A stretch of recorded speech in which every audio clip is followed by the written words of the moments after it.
Now let's go on to the next couple of forms. Bless you. So in section 2, for chapter 4, we introduced two new forms, or two different forms for a quadratic equation. Some people call this parabolic form in blue. Some people, like the book, I think, calls it vertex form. No, this is our Rosetta Stone. I don't mean this is vertex form and this is parabolic form. This, red right here, I've been giving to you since chapter 2. Do you remember seeing this? Y equals capital A, F, B, X minus C plus D. Okay, you should check your notes. It was in the notes yesterday, and it was in the notes the day we did absolute value. I don't think I saw it before yesterday. Well, if you go back to your absolute value notes, it should be there also. They were at the freshman year. But the notes are online. That's a weak excuse. This in red is not vertex form. This in red is the generic form for any function we deal with. And that's the form we want to be in, especially in the future. Because when you're not, you're in deep doggy doo-doo. Okay? So the blue is what we're looking for, and I want you to realize that the function f of x is x squared for this. You see x, the thing that's happening to x in the blue equation is it's being squared. So the f of x for this is x squared. A is little a up here. B we're not going to have. B relates to the horizontal stretch factor. It's still not going to appear. What's C in our function now? What'd you say, Bryce? H. H. What's D? K. So when we come over here and we say, well, what do we got? We got a paragraph function of y equals x squared. Your translation vector is going to be h k. Okay, very similar to the absolute value. Vertical stretch factor is a, and the axis of symmetry has to have an equation of x equals h. It's always the x coordinate of your vertex. How are we going to graph when we're in vertex form? Plot the vertex. Whatever the vertex is the same as the translation vector, h comma k. Plot that point. And then count boxes according to the parent graph movement. Right 1, up 1. Right 2, up 4. Right 3, up 9. And whatever you have up on the parent graph, multiplied by the vertical stretch factor. Exactly the same thing you did yesterday. Parabolic form, however, there is never any work to making your list because it's all given to you. We love parabolic form. So if it's like x minus 2 is the translation vector, I can make it 2 and then whatever. Nope, it's 2. Okay. It's what you're subtracting. X minus, it's h. The way that we talked about this with absolute value is do what? Take the opposite of what's with the x. That's the easiest way to remember. In the second form, it's going to be the same thing. Take the opposite of what's with the x. Cole, do you have a question? Nelson? Cole? From the same place. Didn't you raise your hand?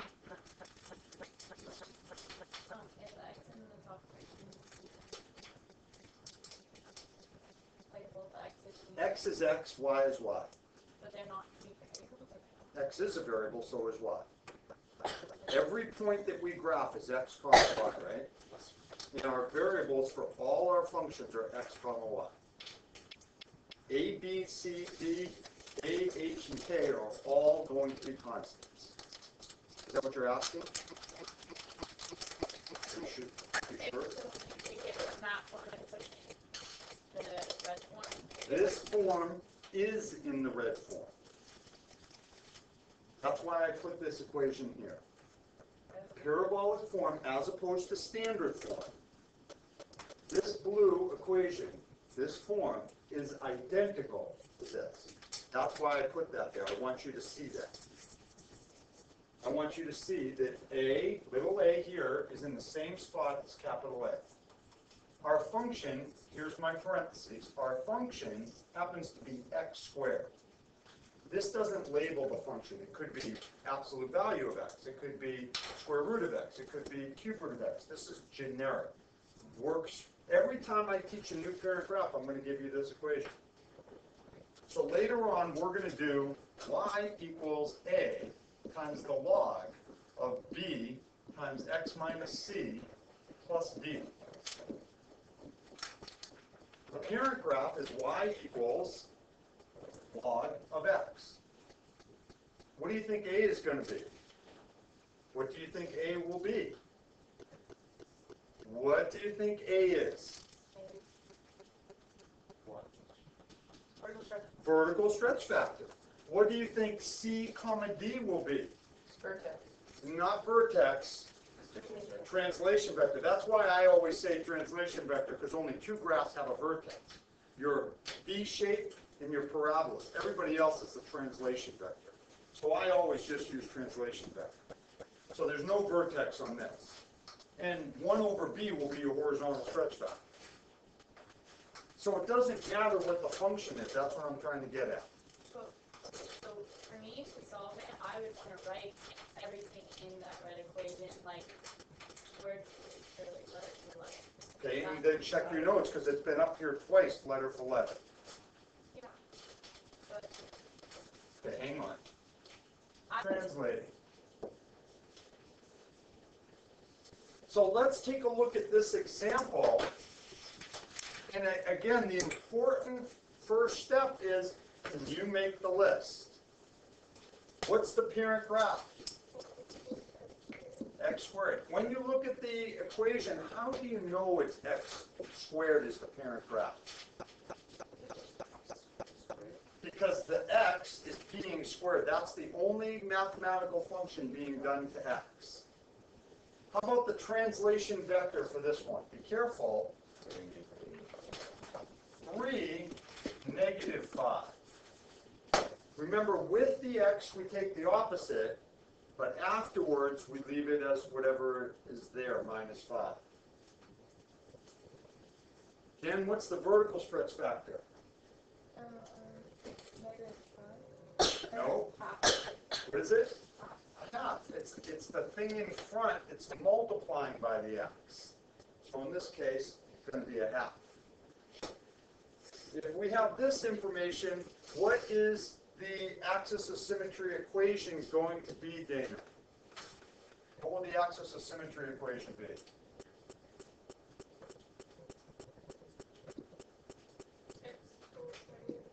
X equals 3. Always whatever the x coordinate of your vertex is. This way. 3, not -3. What's with the x? -3, right? Pick the opposite of that. That's the easiest way for me to explain it. It's like what? It's like the Absolute values? Yeah, remember it's x minus h. So if I cover up the x's and the minus, what's h got to be? It's got to be 3. I don't want you to have to overthink this. So what most kids do is they say, what's with the x? Take the opposite. And that will always work for you. Whenever the x is plus or minus something in parentheses and you need that value, take the opposite. So the graph, it's right 3, down 5.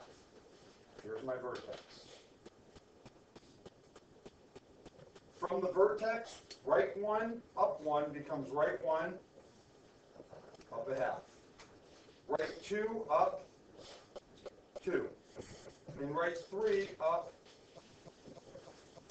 4.5. Left 1 up a half, left 2 up 2, left 3 up 4.5. And Dana gave us the axis of symmetry, x equals 3. There you go. The thing to work on this weekend is complete proficiency with this. Bam, bam, bam, bam. How fast can you do it? Do you have all these things memorized? Question? Sure? Okay, try this one. Probably easier first, right?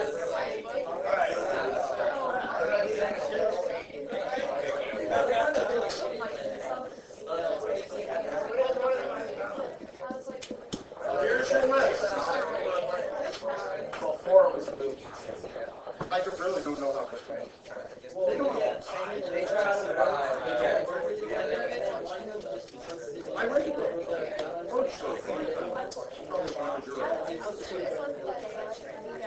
And I remember Piggy. He's the only one I remember. Some guy with glasses. Piggy too? All right. Listen. This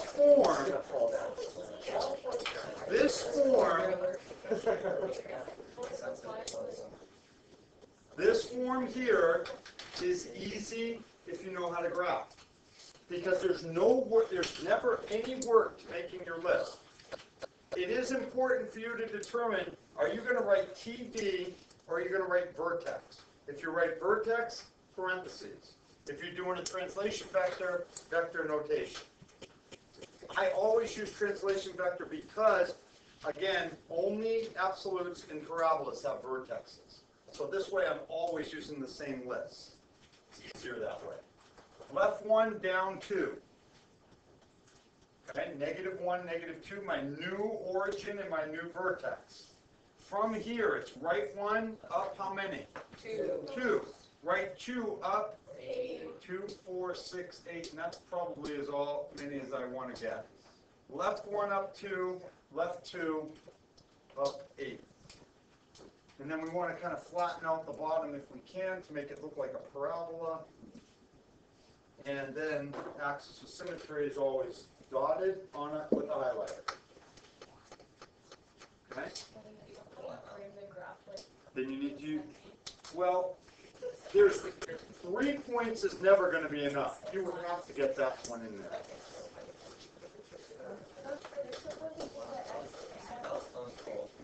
Listen, the x-intercepts are super important points, especially with applications. These x-intercepts we can identify. It's not important for you to go ahead and say, oh, look, the x-intercepts are 0, 0, and -2, 0. It's great that you're recognizing that, and it's going to be valuable to you. And we're going to have better ways to find the x-intercepts. Okay? Now, what does the axis of symmetry do for us? What does it allow for us? What's it doing in this graph? Why do we have it? Nah. Oh, well, let me rephrase that. When you say check your work, what do you mean? Okay, so literally you could fold it over, hold it up to the light, and it should match up. You should be able to count. It should be the same on both sides in that respect. So I'm trying to get to what the axis of symmetry is actually doing for you. Help you find more points.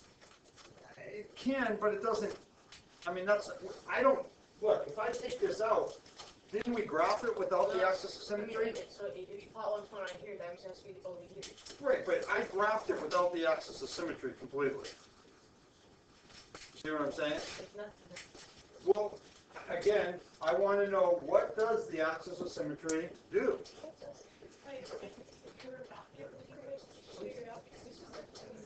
Okay? Yeah, I think you're misinterpreting my question. In every parabola, what is the axis of symmetry doing? Telling us the middle of the parabola. It cuts it in half, right? The parabola. It cuts it in half, same on both sides. Here's what I want you to notice. What point is always on? Wait, I haven't finished my question. That was pretty positive. It's like you have your own crystal ball. It's like clairvoyant. Clairvoyant. That's impressive. So the point that is always on the graph and the axis of symmetry is the vertex. And the x-intercepts are always equal distant from the axis of symmetry. So if you wanted to find out the x-coordinate of the axis of symmetry, what would you do with these x-intercepts? Yeah, see, most of you weren't paying attention. You think he's just yapping. This is important. If you know the x-intercepts, and again, this is 0, 0. We know them on this one, and negative 2, 0. How do I find out what the equation of the axis of symmetry is? Which again, we already know it's x equals negative 1. The midpoint formula would get you this point, so less specific than the midpoint formula, but you're on the right path. I know that the x-intercepts are these 2 points. I want to know how to find the axis of symmetry equation. Which x? Negative 2, 0. Either one? Negative 2, 0. What if my x-intercepts are these 2 points? Yeah, both of them have to add together and then cut it down. What's that called? Oh, I Find the mean. The mean. Better word? Average, right? But you didn't. Alright, so, wait. Sorry. You add those 2 points together, but you're Add the x's. but you're And they're right, I'm giving them to you. Well, we know them. Bear with me. Third form. Third form. Remember I told you we'd have 2 new forms today? Standard form, vertex form, intercept form. Intercept form, it's not very common, I'll tell you right now, in terms of reality. However, intercept form, again, it's kind of like a little bit like standard form. You have to do a little bit of work to get information. Your equation is y equals a times x minus p times x minus q. When you're in that form, a is still the vertical stretch factor. And it still tells you horseshoe up and horseshoe down, just like it does in all forms. But we now will be able to tell you the intercepts directly. And it's going to be P0 and Q0 will be your x-intercepts. Again, intercepts are really important for applications. Really important. Once you know P and Q, if you want to find the vertex, add them up and divide by 2, just like you guys said. Add the P and the Q together, divide by 2. Once you know the x-coordinate of the vertex, plug it in and solve for y, just like in standard form. The axis of symmetry will always be x equals whatever the x-coordinate of your vertex is. If you know the vertex, what else do you technically know? Yeah. What else? Yeah. If you know the vertex, technically, what else have you found? Translation vector. Okay, the vertex is also the translation vector. Same thing. And remember, P and Q have to be equal distant from that axis of symmetry. That's why the axis of symmetry is the average of those 2. Can I? Of course I can.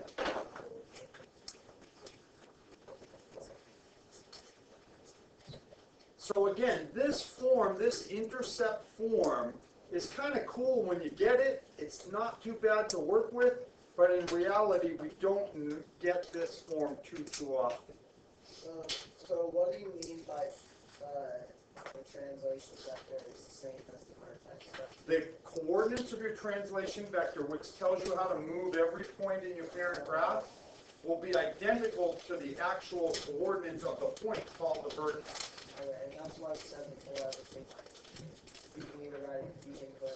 Correct. And you do it like with the parentheses, or you can do TB, but then use the inequalities. So we're about details. These are details.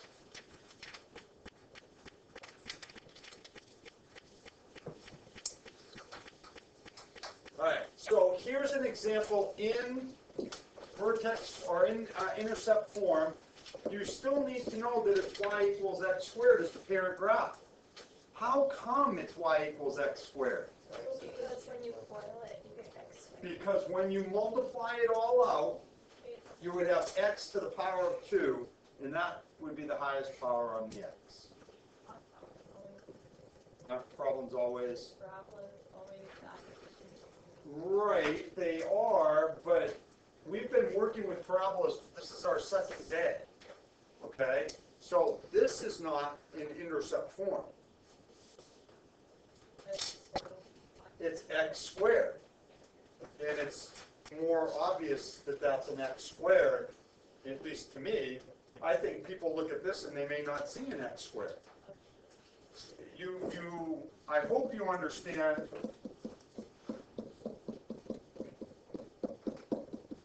that that's not a parabola. Correct. So I want to make sure that you understand why. You're just giving me a bad time today. That's fine. No, I'm used to it, really. Your x-intercepts, when you're in intercept form, you need to be able to identify your intercepts. What is one of your intercepts? Positive 1, 0, and 5, 0. Again, how do you figure out what P and Q is? Take the opposite of what is with the x. Does x-intercept have to be after PG, or could you still put that in the box? Oh, I don't care order you list them. I can. So I don't get how you got the 5. In the parentheses, what's with x in this parenthesis? Take the opposite of that. 1, 0 is an x-intercept. So how is that like? What is the equation? This is the equation. What's like the form? It's called intercept form. It's right here. So there's always going to be an x, and like the p and q are just a different. X and y are your variables. A, P, and Q in this form are numbers. Okay. So p and q don't have to do with the y intercept. We don't care about the y-intercept. Okay. I mean, it's important that you use P and Q to find your values, but I don't graph that way. Okay. You haven't seen me one time plug points in to make a graph other than getting the vertex. I just want to be able to find the x-intercepts. It's 1, 0, and 5, 0 when you're in this form. Where does the axis of symmetry have to be? Say it better than that. No, you're telling me what it is. I'm asking where is it? 3 comes 0. Another way to say that. X equals 3. You're telling me what? I want to know where. Between 1 and 5. Where? On the x-intercept. Where? Where? In the middle. Better way to say that. Oh, Average is 1. Halfway is good. I want you to realize yes, between the x-intercepts. That's a horrible description of where the axis of symmetry is. Because if I do this, I've done what you told me. I said 3 zeros. You're telling me what? And again, I just want to get general terminology here. Where is the axis of symmetry? It's halfway between your intercepts. So you need to be able to find the halfway. How do we get halfway? Add the P and Q together and divide by 2. X equals 3. An axis of symmetry is a line. It goes forever. And it is not a point 3, 0. So if you're saying 3, 0 is the axis of symmetry, that's incorrect. The axis of symmetry is a line. It's dotted and it's imaginary. Is there something on me? Is my flag down? What?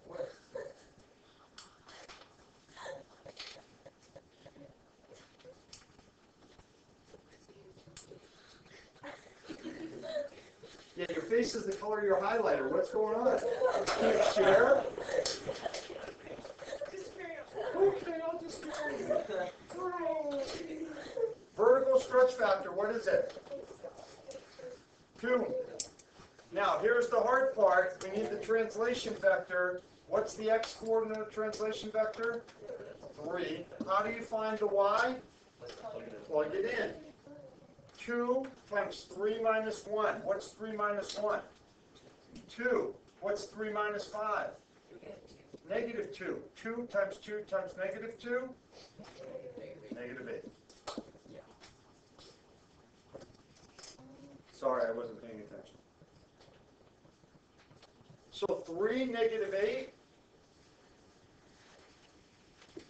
2, 4, 6, 8. Here's my vertex.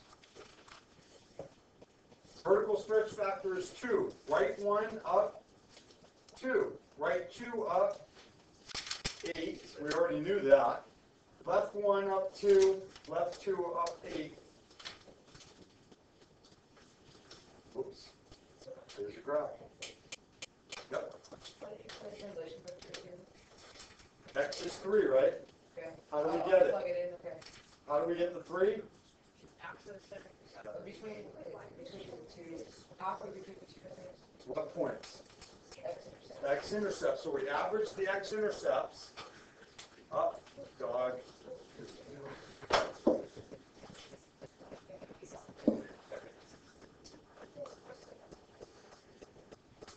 And then you plug in 3 for X. 3 minus 1 is 2. 3 minus 5 is negative 2. 2 times 2 times negative 2. That's all. How did you get the This listening thing is really important. You weren't, because he asked that question. I answered how did I get the 3 first, then how do we get the y? How do we get the 3? It comes from the axis of symmetry. How do we get the 3 on the axis of symmetry? P plus Q divided by 2. Average the x's. Okay? Remember, the vertex has to be halfway between on the axis of symmetry. Riley? I get it. Always, always, always. So you'll know if you mess up on the vertex, if your parabola looks kind of like its butt is off to the side, you'll know. If the bottom of the parabola is not symmetric from your x-intercepts, you'll know. It won't look right. Your graph will go like this, and it won't look right. All right?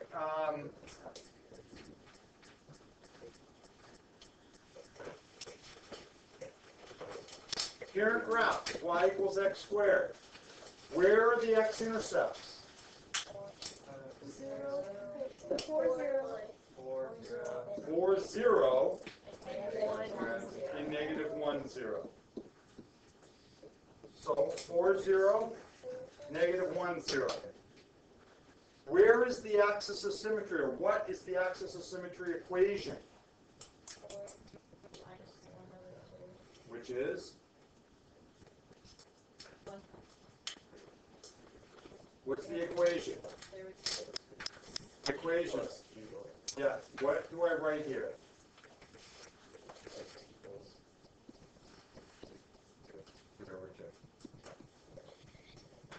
Four plus negative 1 is 3. Divided by 2, 3 over 2. So it's not the greatest x-coordinate in your vertex. But once you have it, you know your translation vector is also 3 over 2 comma something. How do you find the comma something? Plug in a. Plug it in. It's not. They're just fractions. 3 over 2 minus 8 over 2. 3 over 2 plus 2 over 2. 2, you're going to get minus 5 over 2. And you're going to have plus 5 over 2. And when you multiply these, you're going to get negative 25 over 2. So your y value, negative 25 over 2. Hold it for a second. Okay, check my math. If you think it's wrong, let me know. If we put it as a mixed number, like, would we be wrong? You wouldn't be wrong, but you're not doing yourself any favors changing them to mixed numbers. If it helps you with your graphing, that's fine. But the reality is, you want to get used to these improper reduced fractions. Why? Because that's easier to work with, especially with linear equations. We've already found that out. It's way easier to have a C value or a B value to be improper fractions. Okay? Is this right or not right? It's true. Okay? So 3/2 and negative 12.5, right? So we're going to be way down here.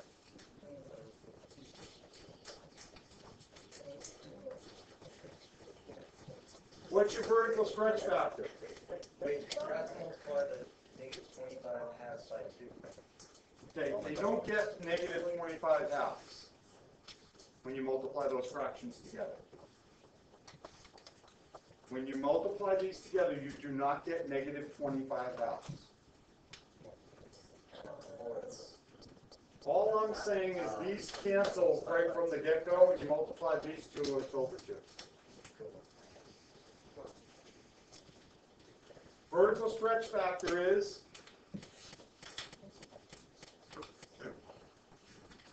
this graphing is a little bit of a challenge.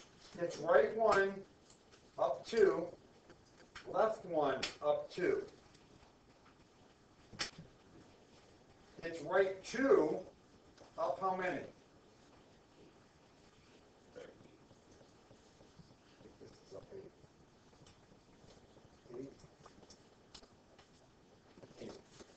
And when you graph,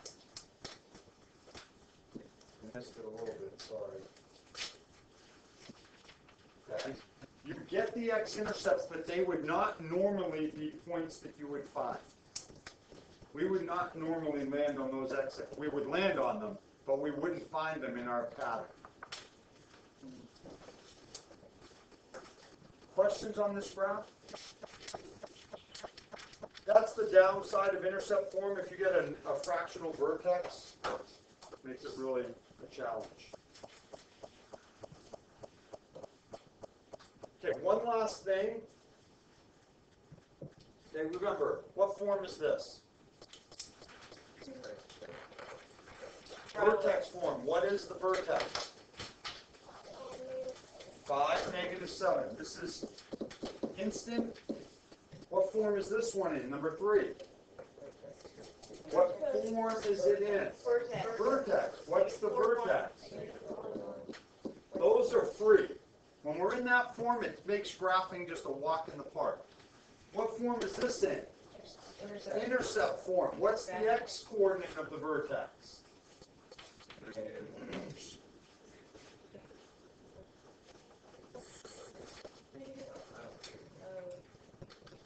Five. 28, 32, 5, 7, -4. Yeah, I don't know. We're just rattling off numbers. What is the x-coordinate of the vertex here? It is not. The middle of the What are the x-intercepts? negative 8 and negative 2. What's halfway? Negative -3. How do you find y? Plug it in.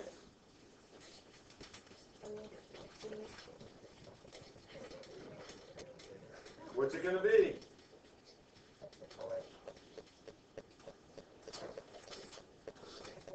Holy smokes. Just sit there. Someone else will do it. This is our problem. Come on. 50. 50.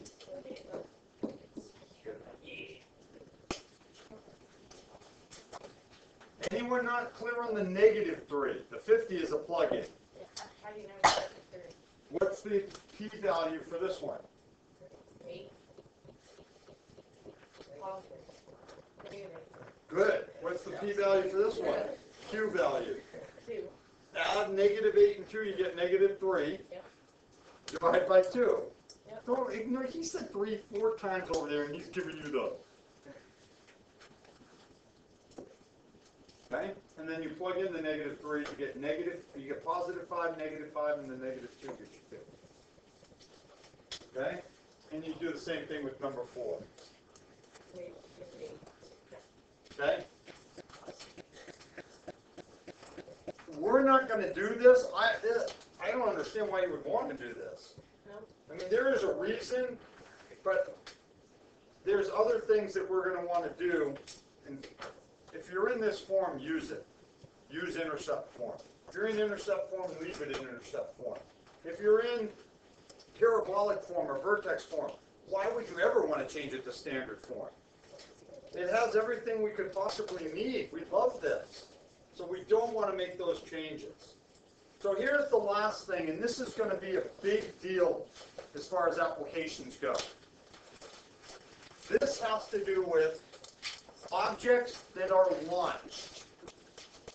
Like if I take this pen and I throw it, boom.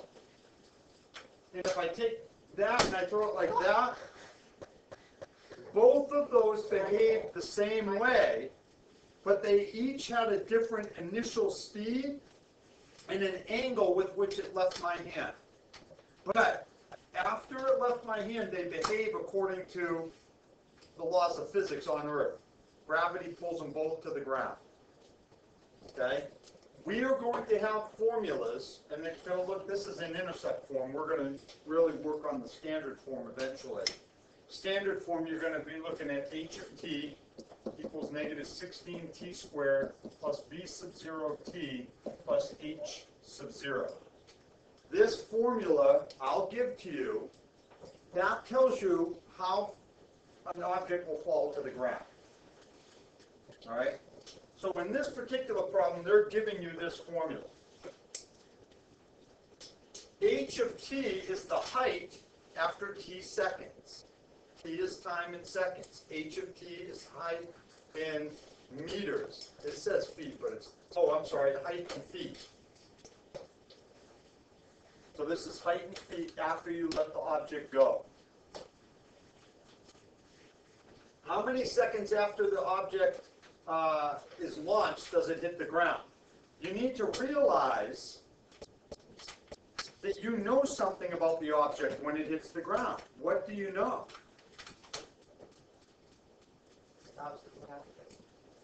Okay, think about this function. There are two variables in the function. What are the two variables? Yeah, but what do they mean? When I throw the object and it hits the ground, what do you know? It is an unclear pronoun reference. The pen is at 0? Are you kidding me? What the heck does that mean? If I call my mom and I say, Mom, guess what? The pen is at 0. She's going to think I'm a spy. The bird flies quickly through the sky would be her response. That way she knows everything's okay. The pen is at 0? What does that mean? What do you know about the object on the ground? It's at a height of 0. What's our question? How long? How long did it take? So in our function, we're going to put 0 equals negative 16t times t minus 5.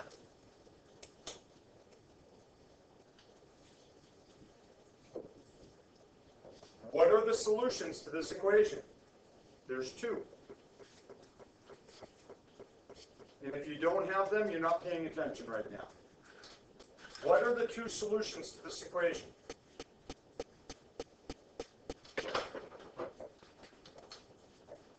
Something times something is equal to 0. What are the 2 solutions to this equation? 0. And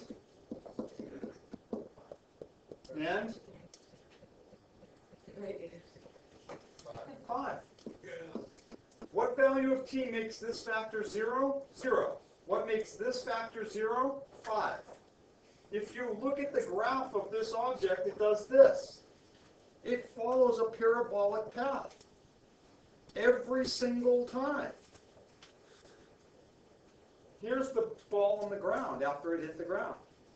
How long did it take for the ball to hit the ground? 5 seconds. 5 seconds.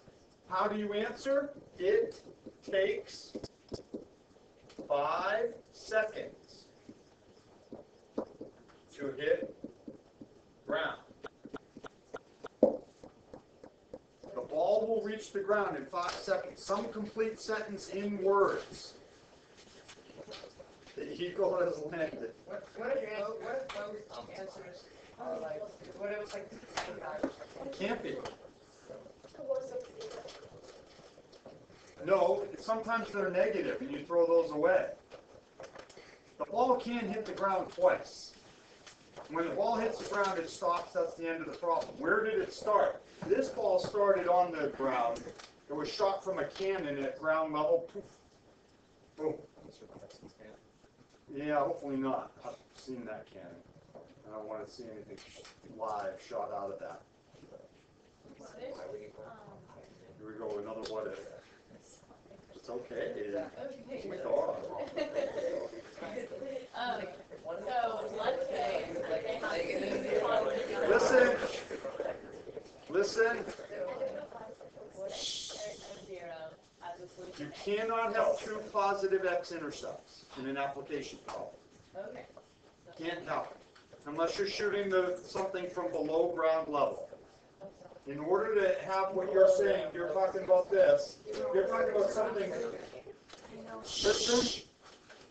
You're talking about something that started here at time 0, came up through the ground, and then broke through an x-intercept at 2 seconds, and then fell back to the ground at 8 seconds. And it can't happen. Now, what can happen, remember, this is a path of an object. What can happen, however, is an object can be launched from an initial height other than 0. So if I throw something, it's leaving my hand at 6 or 7 feet, whatever it is. At time 0, where's the ball? It's right here at 7 feet. Where's it going? It goes up, and then it comes back down. That means you're going to get a negative x-intercept. It never was there. It doesn't exist. Why does it exist in my picture and in the equation? Because an equation doesn't take into account that you're doing an application. The other question is, what is the maximum height of the ball? How high can we get the ball? Halfway between. That's the vertex, which is halfway between our intercepts, which the t-value is 2.5. 2.5. How do you find the height? Plug it in. Those questions are guaranteed to be on your test. When does the ball reach the maximum height? The answer to that is in 2.5 seconds. What is the maximum height? Well, you would get that when you plug it in. Okay? Because we are out of time.